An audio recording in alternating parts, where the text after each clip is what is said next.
আর আমাদের সেই মৌলবীরা নবীর সালাম দিতে কোমরে মাজা ব্যথা হয়ে যায়। কথা কোন ঠিক না বেঠিক? কিসে ব্যথা হয়ে যায়? ওমা গো, এমন ভাবে উঠে না, উঠে না, ঠেললে উড়ান জানা। আমরা বলে সিন্নি খাওয়াই না, আমরা বলে জিলাপি খাওয়াই না, আমরা বলে মিলাদ পড়ি জিলাপি খাওয়ানোর লাগিয়া। আচ্ছা, নবীর দুরুদ কি জিলাপির জন্য আল্লাহ পাক দিছে? হ্যাঁ, নবীর দরুদ এই জন্য পড়তে হয়, নবীর দরুদের মাধ্যমে হাসরের ময়দানের পুলসিরাতের অন্ধকার দূর হয়ে আলোকিত হয়ে যাবে।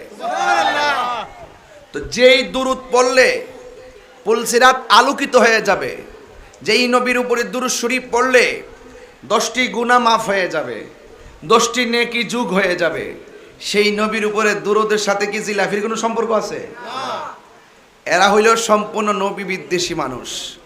নবী শান তাদের ভালো লাগে না।